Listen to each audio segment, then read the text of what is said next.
The movie reviewed in this episode is rated R. Listener discretion is advised. That's really funny because it's like we're in sync. It's Oh like my we God, vibe. wait.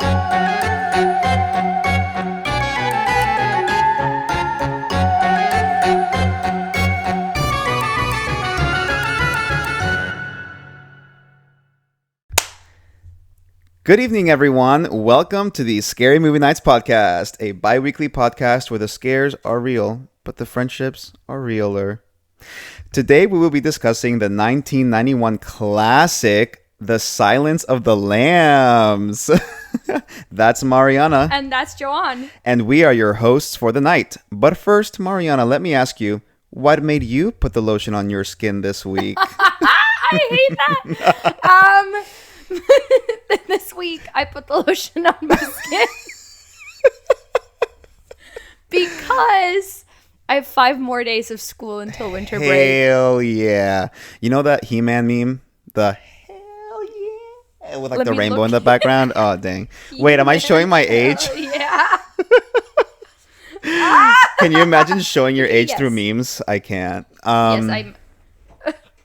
Yeah, okay. Wait, you well, look like that. friggin' yeah. Yes, yeah, that one. Oh my god. Add it to the repertoire. Yes, save that. Yeah. What about you, Joanne? What So- made you put lotion on your skin this week? What made me put the lotion on my skin this week? I feel like I had something very special. Oh, I became a citizen of the United States of America. Okay, I'm for real gonna put like We play eagle the Star Spangled screeches. Banner right now. Yeah. On my Instagram post for it, I was like, play Fergie's hit song, The Star Spangled Banner. Do you remember Yeah, Fergie's version yes, of the? Okay, yes. that's my favorite. Probably. Yeah. Should we do the pledge?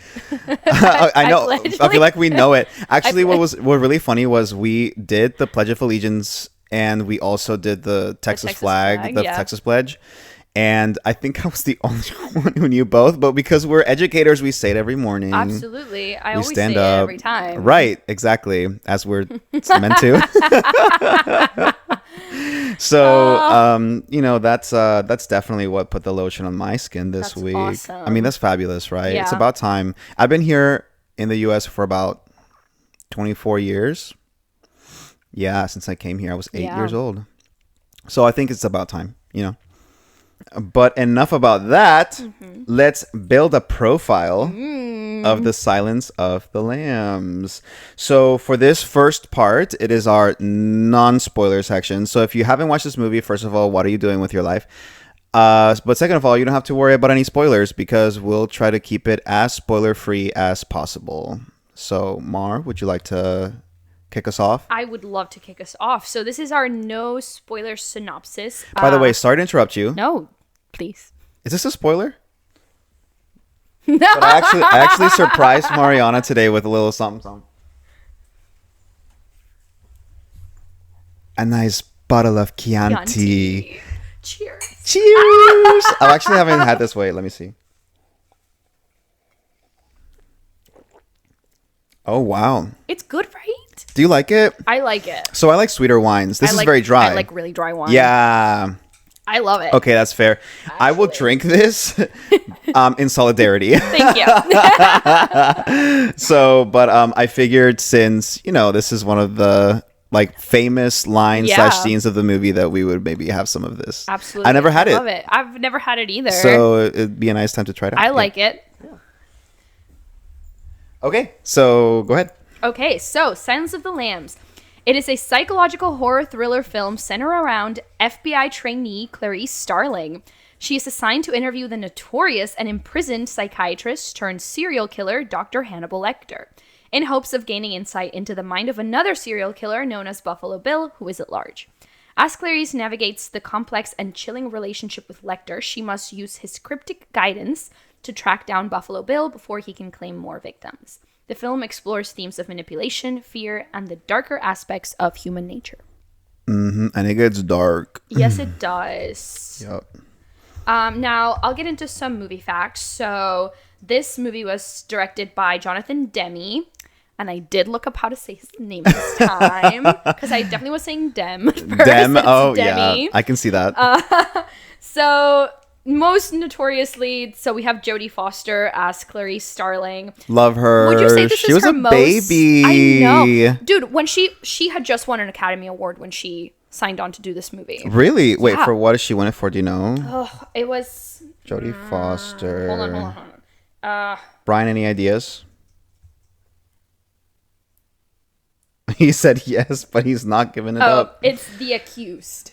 Okay. So she won Okay. that in 1988. Okay, yeah. And the movie started filming, I want to say 1989. I might be wrong, but I think that's... So they snatched her up for this role. They were Well, like, actually, she was not their first choice. So she Whoa. read the novel Okay. and immediately wanted the role. She was invested right away. But the first choice was actually Michelle Pfeiffer, whoa. who turned it down.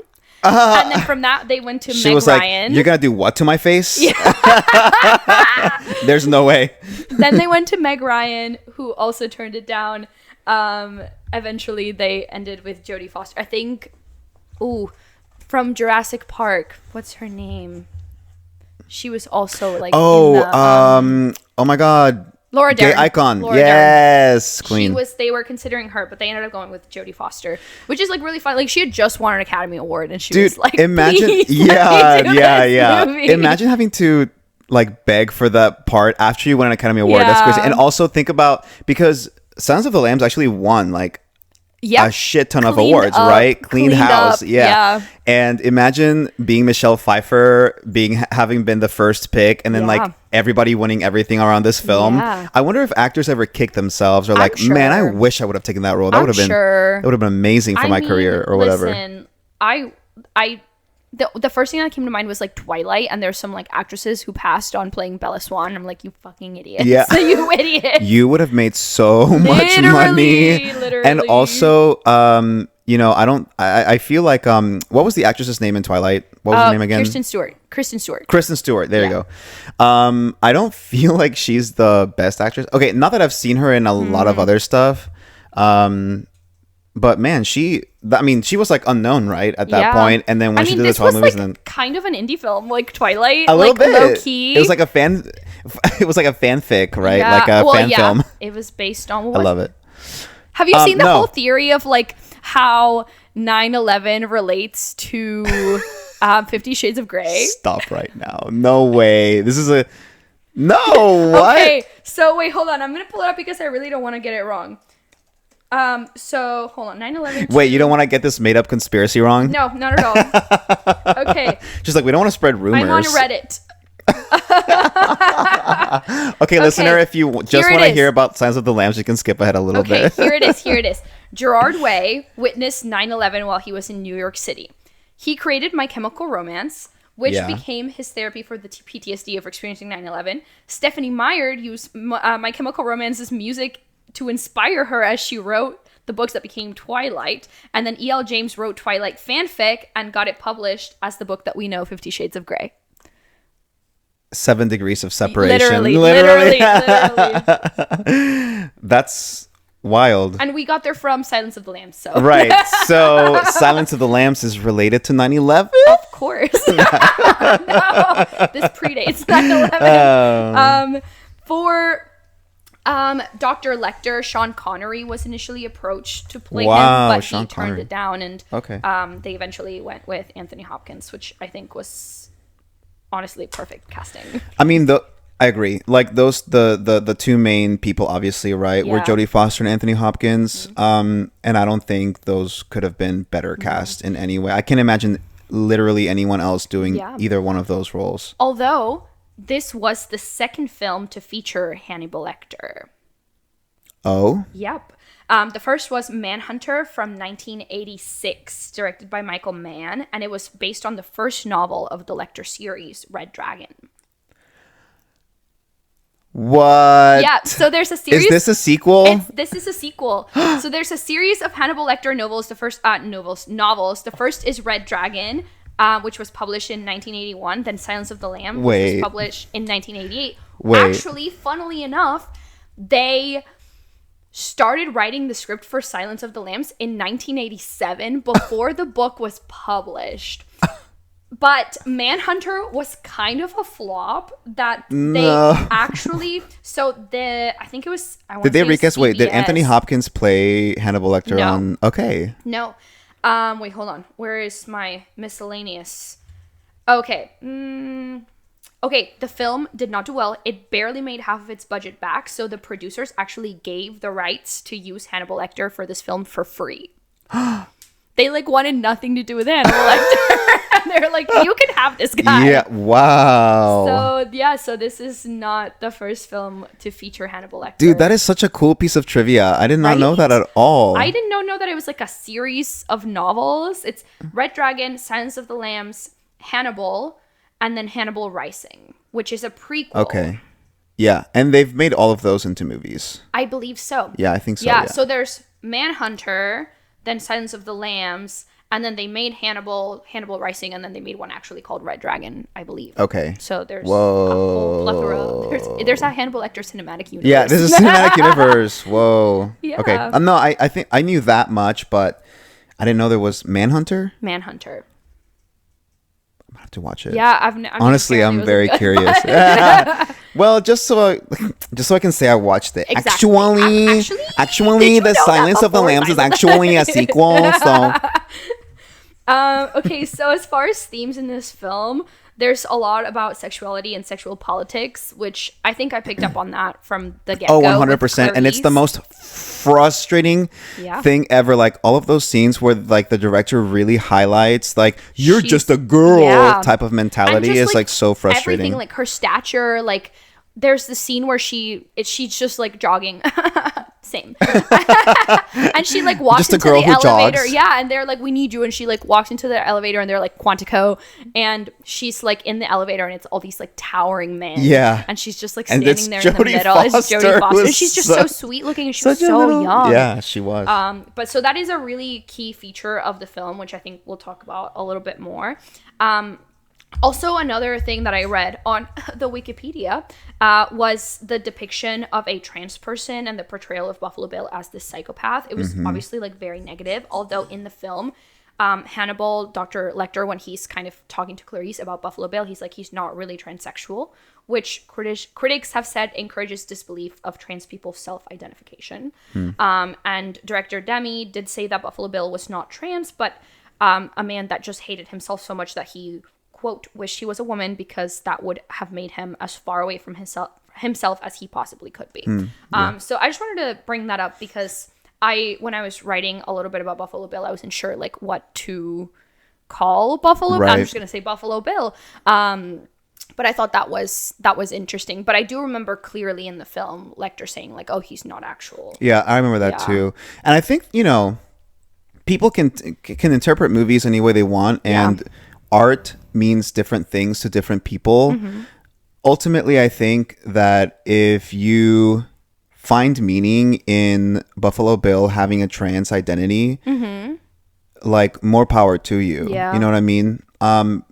My personal opinion from what I gathered in the film, Buffalo Bill is not trans. So I tend to believe the director I more agree. so. I also tend know? to believe the director because it is a fictional character. Yeah. Just in the context of Right. the movie itself. Right. But I did want to talk about that. Now, production for this film began in... Wait, hold on. It began in 1989 and it ended in March of 1990. And actually, they were, and this was kind of rare, but the FBI actually allowed them to film in their training center. In Whoa, Quantico. really? Yeah, That's kinda cool. And some FBI agents, I think they it said that they acted. I'm sure they were extras in the background Yeah. and stuff. But I thought that was kind of As they were training. Yeah, as they were training. to As they become were FBI training. agents. The screenplay was written by Ted Talley. The score was Howard Shore, and it was performed in Munich by the Munich Symphony Orchestra. Okay. It's pretty cool. That's really cool. Yeah. Okay, let me get into some miscellaneous details. The design for I actually read about this guy for a long time. The design for the basement and pit used by Buffalo Bill was inspired by the real-life kidnappings and murders by Gary Heidnik.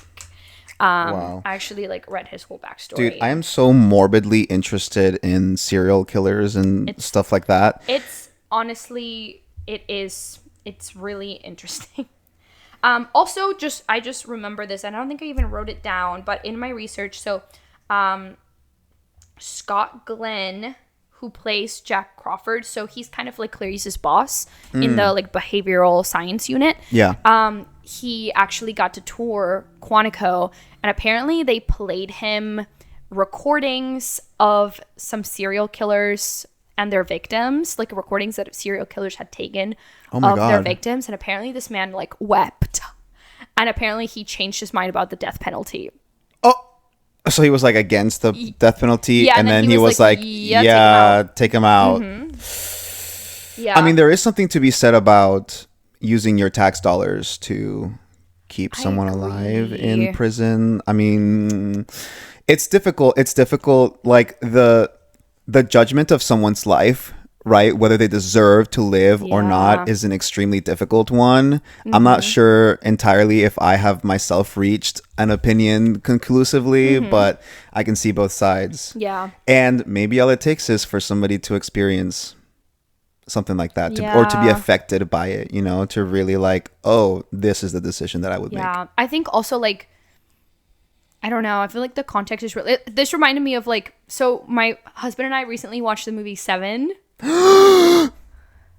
Bro, that is one of my favorite movies. Fantastic I used to film. watch that movie all the time when I was little, which is not good. That's so weird. When I was a teenager. I've never seen it before. Okay, spoilers for the movie Seven here. Yeah, Sorry. so please skip ahead if you But haven't watched Seven. At the end, like when Brad Pitt's character, like his wife has died, and he kills the serial killer, and Logan and I were going back and forth because Logan was like, yeah, I would do the same thing.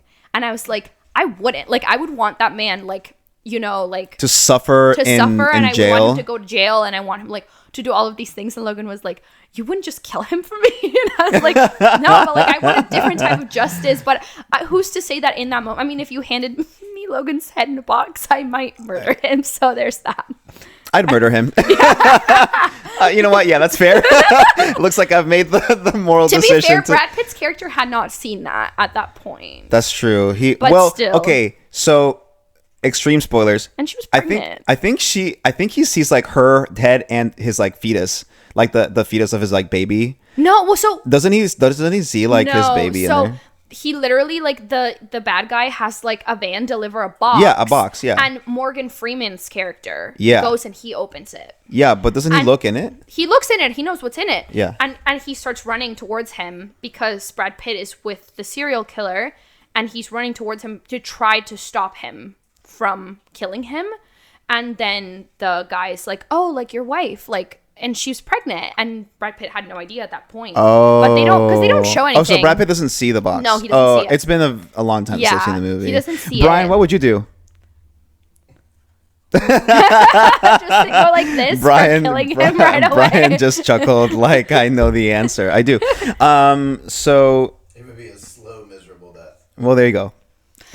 Slow and miserable. Yeah, I feel like a shot to the head is too easy. Right. Like, I don't know. Maybe shoot him in the knee first, and then the other knee, and then... Anyway, not this becoming a torture revenge porn episode.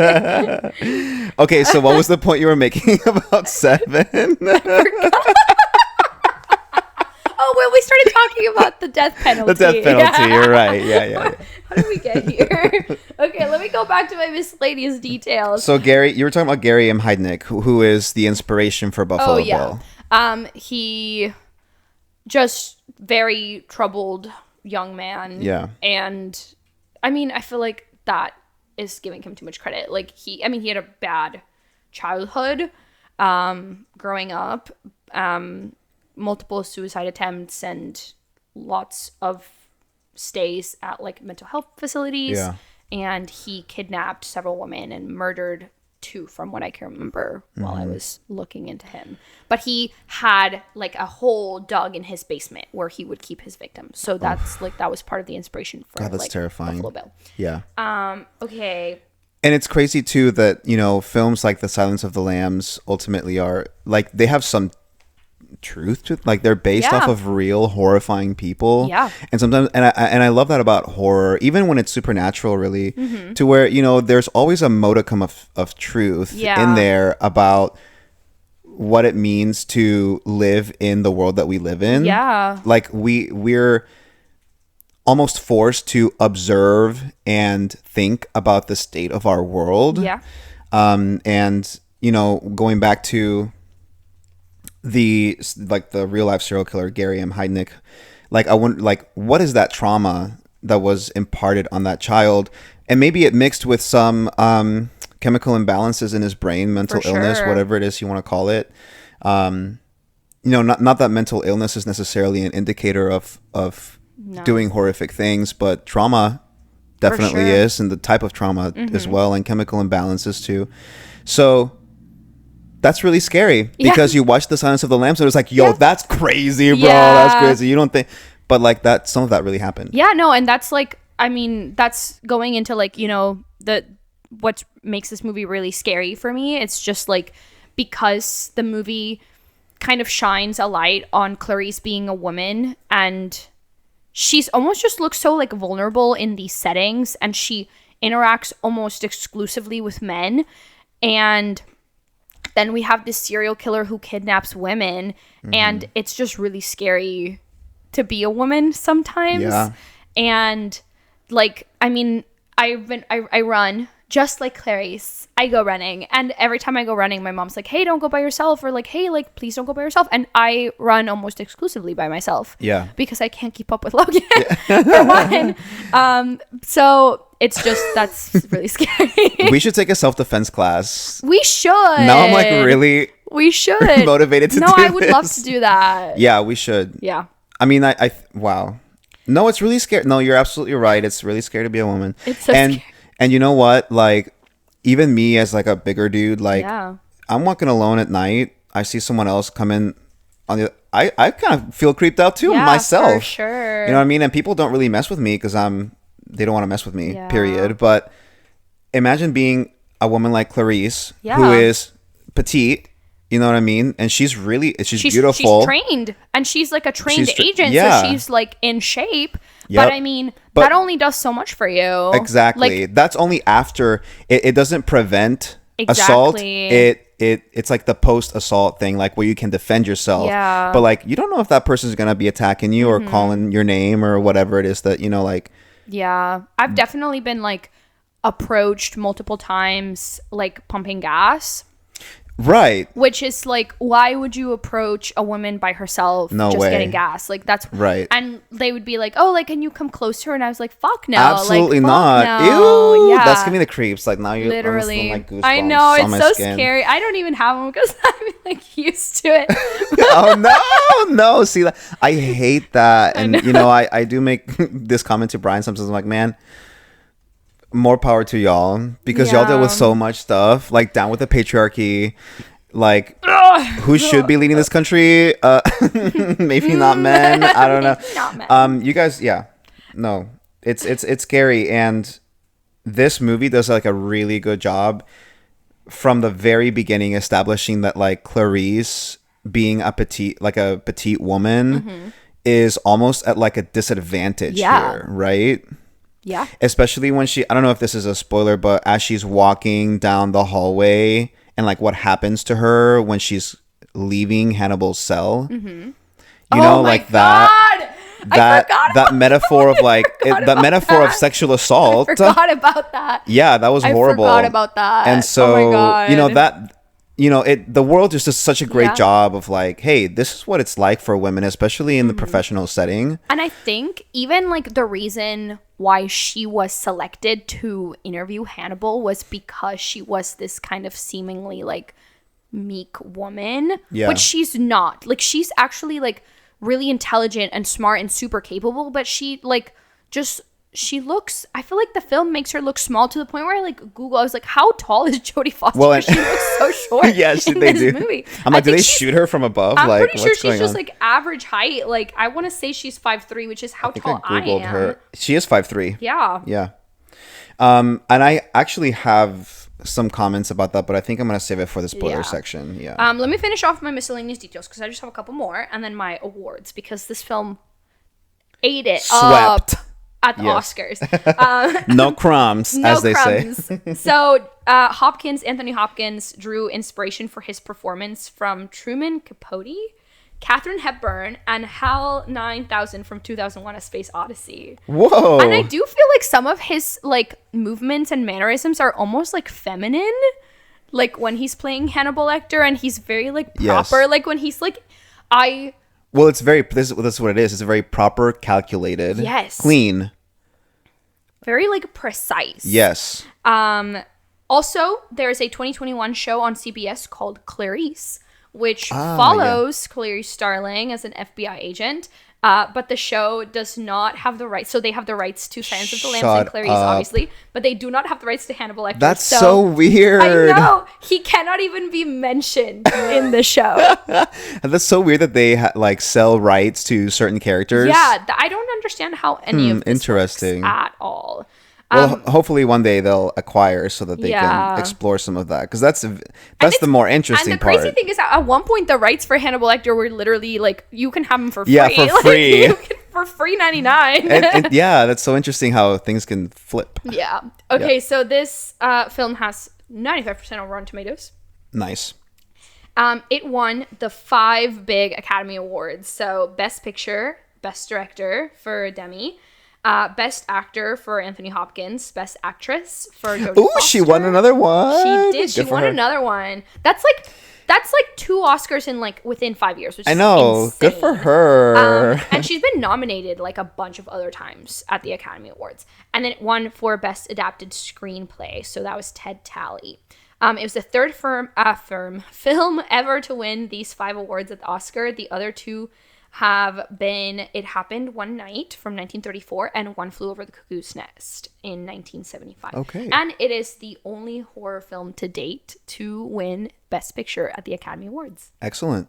Which I think partly is because this movie definitely, I mean, I would definitely consider it as a horror film, which is why we're sitting here. Yeah. But it totally leans thriller. It's definitely a psychological thriller, Yeah. and I think it makes it more palatable to, so more people can watch Yeah. it. I think most people would probably consider it horror in the way that we consider everything Yeah. else horror, because, I mean, some unless of the you're a things- horror lover, you're not used to horror, and so it's scary. You know what I mean? It's absolutely scary, or at the very least, like, it evokes like a Unsettling. visceral reaction Yes. or unsettling, like from the scene where she's walking down the hallway. Like, Yeah. I mean, scariest thing And the I've ever stuff that seen he in does my towards life. the end, Literally, where it's like, holy. yeah. Whoa. Oh yeah.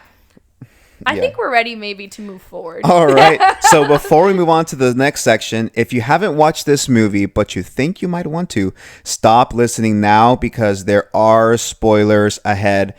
And also, make sure to watch this movie because it's honestly a classic. So good. You, like, when people bring up The Silence of the Lambs, you just see it on their faces, Like, you're like... Yes, Silence of the Lambs. Like people have this, yeah. And it's so referenced to, like, in pop culture, like in The Office, for example. There's some sure. Silence of the Lamb references there too. So if you haven't watched this movie, stop the podcast, Stop, drop, and go watch this movie. drop, and go watch the movie, and then come back and listen. Yeah. All right.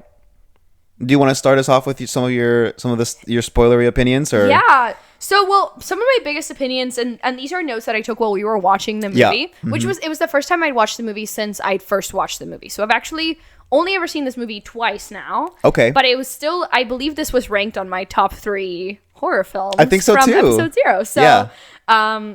that's cool. But I really loved the theme of like sexuality, of like this woman training to become an FBI agent, clearly a male-dominated field. And she's like, I don't know, like I just can't get over how small she looks in a lot of these settings. Yep, there's like a constant juxtaposition, because I Yes. love using that word. That's a good It's not word. a good word. There's a constant juxtaposition of like her and male figures in the movie. Mm-hmm. So much so too that like when they go and inspect the women's body they found at the lake, Yeah. Like they all kind of look at her like, who the hell? Yeah, And like, then why are you in here? her boss has to be like, hey, let's go talk over here, everyone. I love that scene. because like I'm like, okay, good for you backing her up. Like he had to play the system, obviously, and she was a little like miffed about that. Like, why would you like leave me? But he was like, I needed to get them out of your way. Yeah. So that you could help us. But with at this. the same time, right after that, she tells him, she's like, I understand that, but like, if you act that way, like that tells them how they act. Yep. Like they look to you. And so she kind of calls him out. Yeah. Also, like, which I love. I really like him. And maybe I'm hallucinating, but throughout the film, he seems like a mentor that she looks up to. Yeah. But if I'm not mistaken, like, doesn't he make a pass at her, like, towards the end of the film? Or maybe I don't remember. I don't remember that, to be honest. I don't know. Now, the one who's really creepy is the director of the asylum. Oh, that too. No, yeah, he sucks. Fuck that guy. He sucks. Let's have him over Like, for dinner. his liver. Let's have him for dinner. Actually, I wrote in my notes on the director. He's like, gross, director of the asylum. Who's the real psychopath? Literally. You know, because he thinks so highly of himself and he's such a narcissist. Yeah. And it's like, ugh. For sure. But like her character interacting with him Yeah. and then directly going to interaction with Lecter was really interesting because who treated her with respect more? Like, The Lecter. director of the asylum Yes, or Hannibal the guy Lecter. who like eats other people? Absolutely. You know what I mean? He definitely, like, I kind of really like the relationship that they have together. Honestly, me too. Because I feel like he is the only man in the film who treats her like an equal. Yes. And yes. he sees that she's inexperienced, but he notices that she's smart and has good instincts. And by the way, like, one of my notes is everything they tell her not to do in this movie, she goes ahead and does. They're like, do not get close to the glass. Yeah. And she's like, But I feel like he is the only one who treats her as like an equal and actually like expects her to understand all these like cryptic messages that he's giving her. Yep. So I think that's definitely like super interesting. I'm glad you brought that up because yes, absolutely. Like that director guy and even her mentor at the behavioral like unit or whatever, like when he did that at the crime scene with the other policemen, like yes, like he maybe had good intentions, but still he was kind of like looking down at her in that situation. Well, still. I wonder if that speaks to like people who do have privilege, you know, and are well intentioned in their actions. Like maybe that kind of gives us a glimpse into like, hey, I know you mean well, and you mean to use your privilege in a know for good, but at the same time, what kind of example are you setting? And it just kind of reminds us to constantly look at our behavior, because even though we are well intentioned, we might be having a different effect than intended. Absolutely. And so you always have to be introspective and be like, hey, am I doing the right thing? And it's really hard and ask to for like opinions. It's really hard to look outside of yourself. Yes, it is. And see the world outside of your point of view. Yep. For sure. I kind of want to talk about the moths. Ugh. Right. Which, by the way, the moths that they find, I just remember this. The moths that they find inside of body cavities, like swallowed, were made of candy. Oh, cute! They were made of Tootsie Rolls and gummy bears.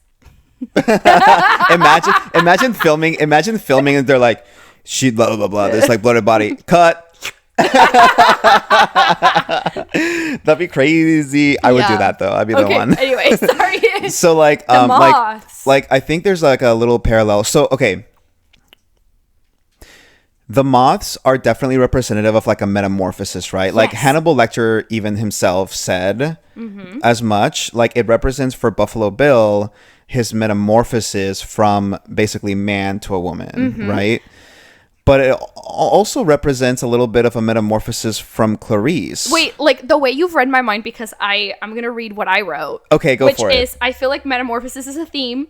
Clarice into a field agent, Lecter out of the facility, Buffalo Bill who seems to be transitioning. There are a lot of transformations here. Yeah. And then the boss, and then the boss too, yeah. And even whenever like they have Hannibal Lecter in, like, it's not even a straitjacket. They have him like cocooned and he's like, he looks that's right. like he's in a cocoon. Yeah, that's right. Yeah. Yeah. And then after that's when he realized that she tricked him. Yeah. Right. And so then he changes his approach Yeah. to now. Okay, well now I'm going to escape. I think like almost like the thrill of the hunt, or like the thrill of the trick, like the trickster mechanics that he had back and forth with her, kind of like reawakened him into like, oh, I want to do this again. Yeah. But I kind of want to tie that into the title of the film, The Silence of the Lambs. He tells her, no, she tells him a story. Clarice tells Hannibal a story about how there were like goats or something. It was lambs. Lambs, yeah. Goats. You know, some kind of hooven creature. Was it? Was it goats? No, it was lambs, yeah. And they like locked them up in a barn, and so she could hear them crying, but then she couldn't hear them crying anymore. And it was like some processing facility, right? Where they would like. So he at one point is demanding for her to tell him about her life. Yeah. And I think he's kind of gleaned a little bit about her and her personality. And clearly she has daddy issues. And we see like, what is it called? Flashbacks of her and her dad, who was a police officer, right? Yes. And he died on the job. And then she is sent to live with family. And they have a farm. And she is woken up by the lambs like screaming. And they're being slaughtered. And she takes one. She grabs the lamb and runs away with the lamb to try to save it. But they catch her. The police catch her. And obviously the lamb goes to slaughter. And I think that's super important for Clarice's character, because I think it shows you maybe some insight into why she is attracted to the field, right? Her dad was a cop and she's an FBI trainee, as well as like why she wants to be in the behavioral science unit, and she's like, she wants to like help, I think. So, okay, so hopefully this train of thought goes somewhere. Do it. Okay. Now that I remembered, it's not freaking goats. They're lambs. So, like, you know, lambs represent innocence. Yeah. Right? So, like, the slaughtering of the lambs is almost like the slaughtering of Clarice's innocence, but drawing in parallel to, like, her adult life. Yeah. Where she's recounting this story with Hannibal. And it plays into her metamorphosis because I remember towards the beginning, she's kind of meek.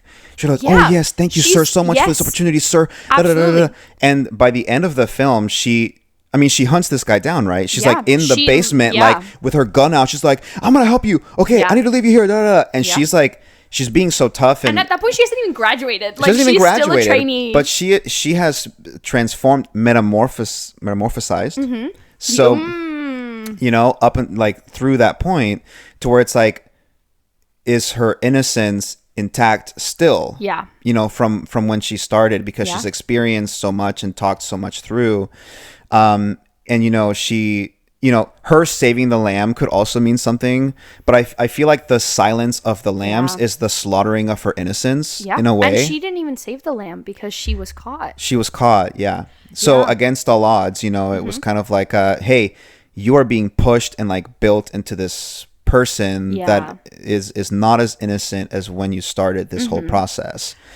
Also, that just reminded me, because I said about her graduation, but it's at her graduation that her boss, the like behavioral science unit, like I think he like grabs her hand and like it hovers for just like slightly too long. Like, I promise I'm not crazy, but at the end I'm it's not like put the believe movie on women right now. Yeah. But I'm sorry, that just reminded me of that. But I completely agree with you. And I think that part is so important. Wait, I think I there's a faint memory of her having to like shut someone down because they came on to her and she was like, no, what are you doing? I don't remember if it was her director though. You gotta rewatch this. I have to rewatch that last part, yeah. I feel like it's gonna take too long. So like The Silence of the Lambs, like the title of the movie, and then the poster being a moth. I feel like there's definitely like a parallel there of like her metamorphosis, growing out of her innocence, or almost like it being taken away from her. And Yeah, no, I just thought that was really Yeah. interesting that they put that imagery in the movie for a reason, and it's definitely to like drive the point home of like nobody is the same person that they were when they started this whole Yes. whole entire process. Yes. And I think like the character growth and development is what makes this movie like Yeah. so incredible. Yeah. I think that's all I have for my opinions. Okay. But I'm sure I could pull out some more opinions just out of my butt. Let's see. I think no, you're good. I think actually that's pretty good. Let's get into the good, the bad, and the spooky. Okay. How about I that? have more written there that we can talk about. Let's what about do your it. opinions? Did we talk about yours? No, I mean that's pretty much. Okay. I mean we have a lot of the same opinions. I think like the biggest thing and what I love about this is there's probably more stuff that you can glean like symbolism, imagery, metaphor, but I think those were the strongest like themes of the film, Yeah. and I think that they outshine so many of them. Yeah, I just like I was thinking, I was like, why the title "The Silence of the Lambs"? You It know is what I mean? weird title. It's a weird title for the movie that it is, And especially like with the poster having a moth on it. Yeah, and you're it's kind like, of like, why why is there a moth? Yeah. Yeah. Also, before we talk about the good and the bad and the spooky, we have to talk about the hallway scene. I literally, so when I first watched this film, I was like, what was that? I thought it was spit at first. and Yeah, then I was like, what is that? Did he throw dirt at her or something? Girl, that man, that was crazy. Is crazy. I think literally- it's crazier than other scenes in the movie, and there's some Yeah, crazy scenes there's some in the movie. crazy scenes in the movie. Yeah. So let's talk about that. That's Yeah. crazy. I don't know what I would have done. I would have Thrown it back? Did you see the letterbox review? Yeah, we'll look at it later, but we'll look at it later. I'm like, would I have thrown that shit back? Because that was crazy, and that's the only reason really Hannibal even agrees to like help her. Yeah. Because he was like, I'm done with you, basically, and then that happens to her, and then he's like, wait, Clarice, I'm so sorry for his being disrespectful. Yeah. Here's like all of the information you need. Well, and then later they're like, oh, he like whispered, Hannibal Lecter whispered something to that guy and he killed himself. What? I mean, he kind of deserves it, but No, for sure. But like, But but how did he do that? like Hannibal How- Lecter's actually insane I and a love the way genius. they like depict him as like this crazy genius. It almost feels like he has like some kind of like super power, like Yeah. something weird. Yeah, some like mind Yeah. bending. And Yeah. the whole I love the scene where he's like in a cage, essentially. Yes. He looks like he's a bird in a cage. Yeah. In the middle of this like big room. Or a moth. I set you up for that one. It's so I love that scene and everything that happens like after that.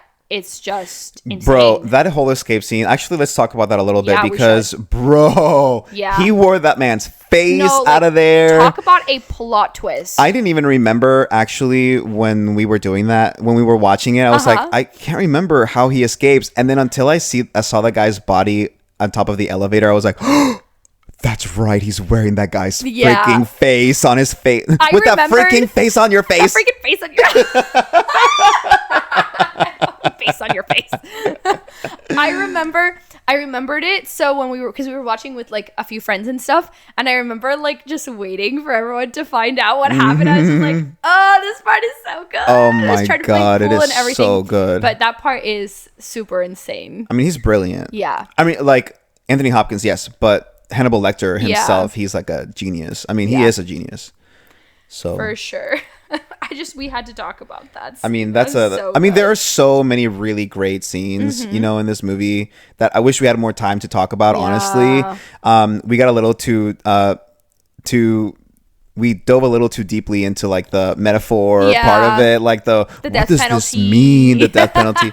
But really, this is truly a fantastic film. There are so many great scenes, and I think there was a letterbox review. I don't think I have it on here. Actually, we do. So I'll leave that for later. But just how like every scene just hits. It hits. Yeah. It hits. It hits. It does not miss. It does not this miss movie. at all. It's so good, and you know what? I'll talk about more stuff when we do our good and bad and the spooky. Yeah. Okay. So let's get started with the good, the bad, and the spooky. What about your good?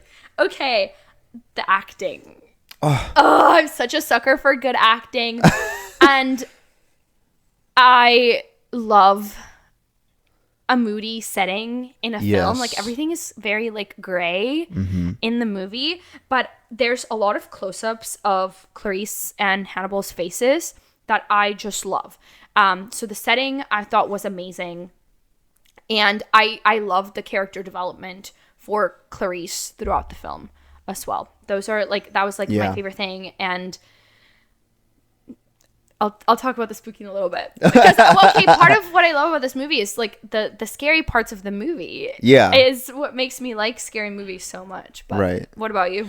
Actually, very similar to what you just said, the acting, especially I think Anthony Hopkins takes the entire cake in this. He does. And you know what? Like, he's not actually, like, he doesn't get that much FaceTime in the movie, actually. Right, yeah. It's not, yeah. But it's so impactful. Oh my God.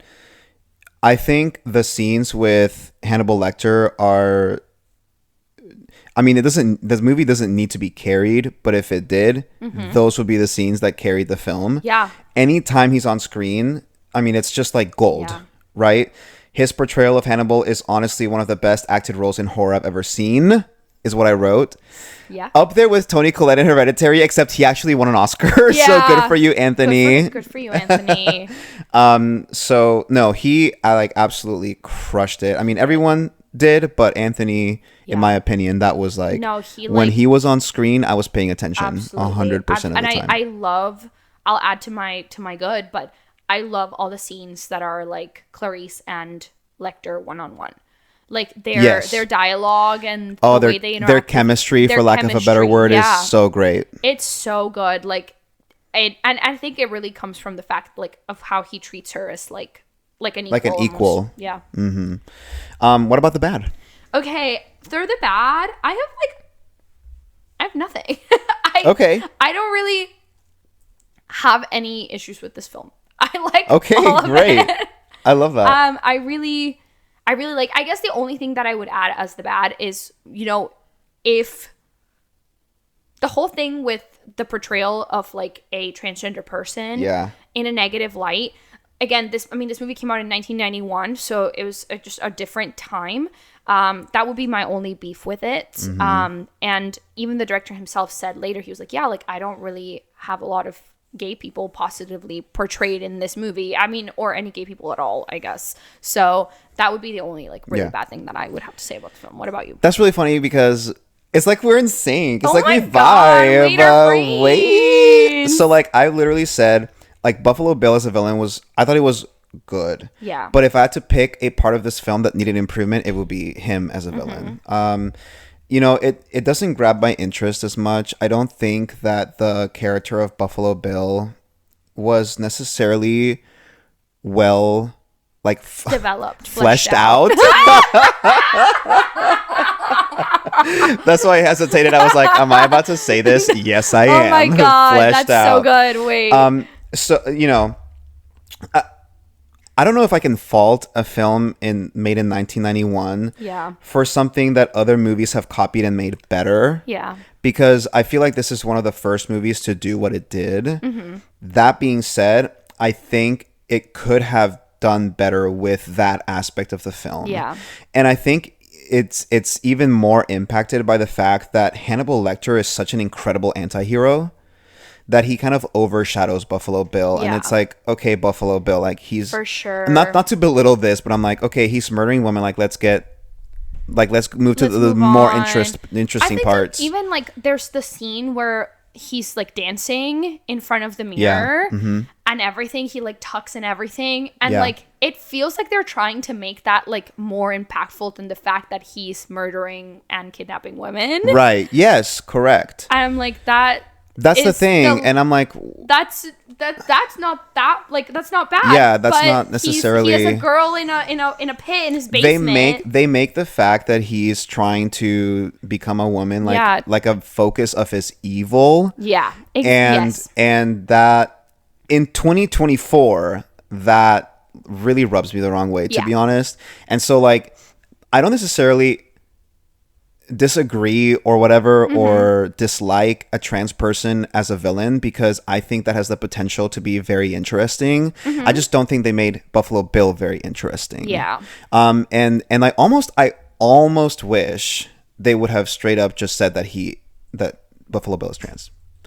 I almost think that Yeah. and then fleshed that out a little bit more, Yeah. because I feel like it would have added depth to his character. For sure. And like maybe like not, that's why like- he had this like upset, like maybe that combined with like some sort of imbalance or trauma Right. would explain like the obsession with women. Yeah, I definitely think that his character and his storyline could have been better explored.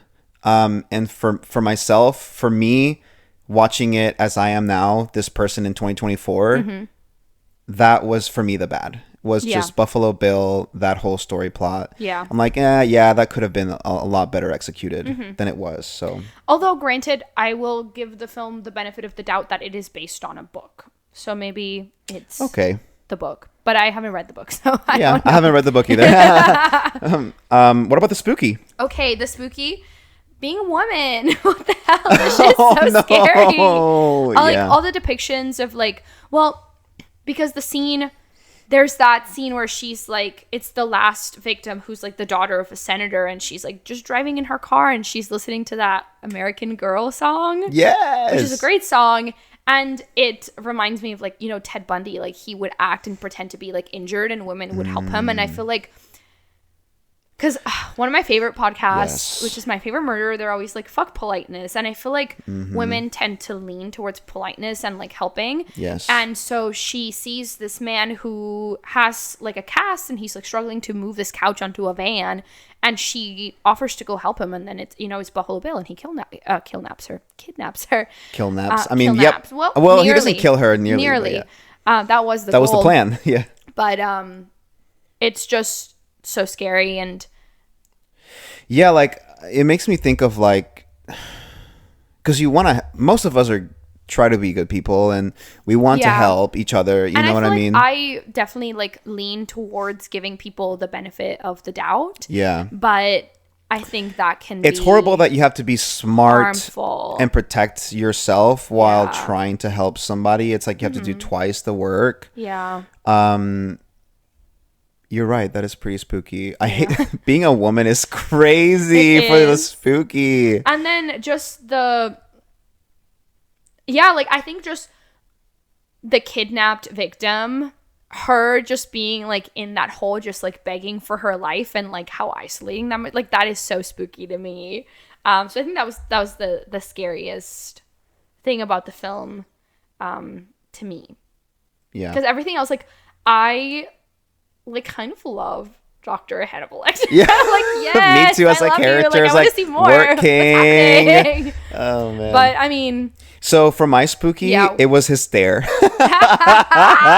Anthony Hopkins' stare as Hannibal good. Lecter When was he's wearing crazy. that, when he's wearing that like hockey mask, which Yes. was actually made by like a person that makes hockey masks for Oh my hockey God, players. really? Actually, yes. Whoa.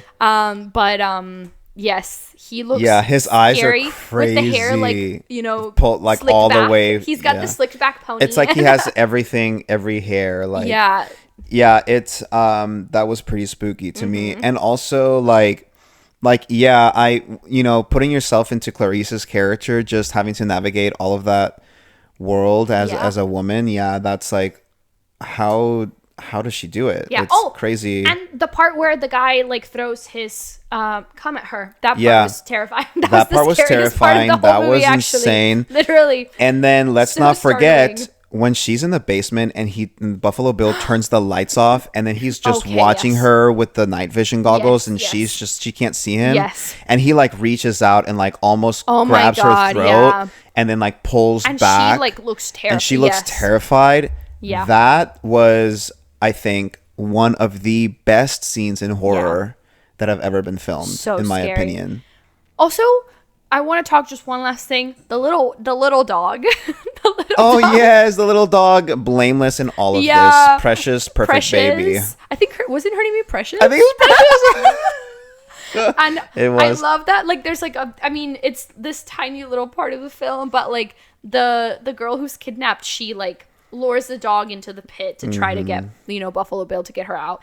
And at the end, when she's rescued, she's like holding the dog, and they like tried to take the dog for her. She's like no. She like wants to keep the dog. I thought that was kind of nice. Would you keep the dog? Yeah, I would keep the dog. You'd keep the dog? Yeah. It's not the Whoa, dog's would fault. that be? It's not, but wouldn't it be a reminder of the freaking? Maybe, but it would be maybe like taking back power for what like he'd done to you. Yeah, and be like, I have your dog now. And I mean, it's not the dog's fault. Yeah, okay, maybe that's what it represents. It's broke taking its back your leg. power. And she's carrying the dog out like a little lamb because it's a little white dog. It's a little white dog like a lamb. Ooh.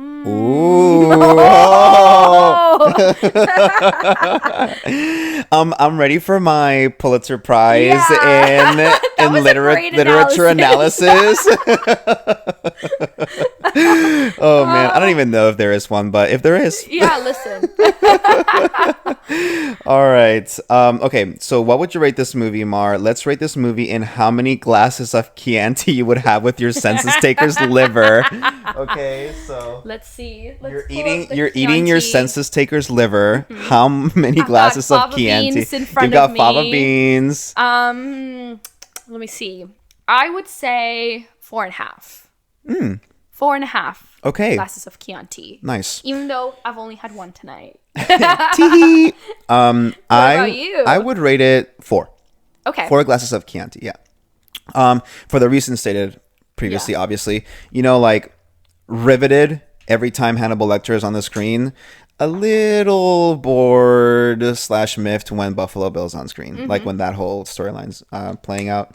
But all in all, that being said, it's an incredible film. Yeah. I mean, I'm not like ugh, Buffalo Bill. I'm definitely like, oh shit, what the hell? I think that's the character, but I do think the actor did a really the actor good did a job. really great job. Okay, let's establish that all actors in this film actually did an incredible job. Yeah, for sure. It's Ted Levine. Ted Levine. Okay, yeah. Very, very good. Yes. Okay. You want to take us to our next section? Yeah, now let's see if Letterboxd agrees with our ratings. In this section, we read memorable Letterboxd reviews that are interesting, especially insightful, or downright hilarious. Do you want to start? Sure. Issy Kiwi said, Hannibal Lecter, I ate his liver with some fava beans and a nice Chianti. Gordon Ramsay, delicious. Finally, some good fucking food. I like this next one by Shaika. Hannibal's parents naming their child like herder? No. Kidnapper? No. Terrorist? No. Arsonist? No. Hannibal. Check. Chef's kiss. They call him Hannibal the Cannibal. Hannibal the Cannibal. Oh my god, imagine. I love this next one. This one's Patrick Willems. Oh, I love this scene. Me every time a new scene starts. That's so good. Every scene is so great, right? Yeah. All right, you want to read the last one? This is Holly. This review may contain spoilers.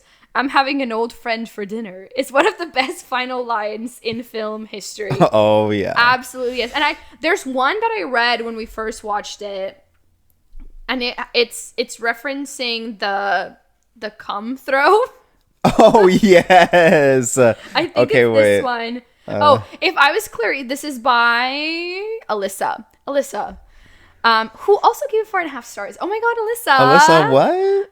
Okay, if I was Clarice, this movie would have been over in about 20 minutes because as soon as that guy threw his cum at my face, I would have killed myself. Oh no. That was really, just so disgusting. Like, how much trauma does this this woman have to go through in order to turn into a butterfly / moth, whatever? In order for the lambs to stop screaming. Stop. Oh my God. And that about does it for today. Thank you for joining us, listener. If you enjoyed the podcast, tell your friends about us. And don't forget to rate us 5 stars in whatever app or podcast service you use to bring on the spooks. Please follow us on our socials by going to scarymovienights.com. Our 2 most used social media platforms right now are Instagram and Facebook. Just search Scary Movie Nights on either platform and you'll find us. You can also message us through our socials or by sending an email to spooky@scarymovienights.com. Tell us what you think about The Silence of the Lambs. Did you watch it? Was it your thing? How many glasses of Chianti would you serve with your census taker's liver? It's a little bit of a tongue twister for me. Census taker's liver. I'm Joanne. And I'm Mariana. And thanks for joining us for another scary movie night. See you in 2 weeks. Stay spooky. spooky. Woo!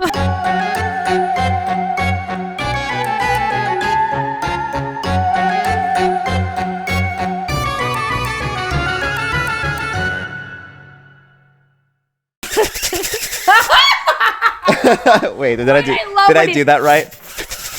What does he do? Oh my god, that's crazy. He's crazy for that.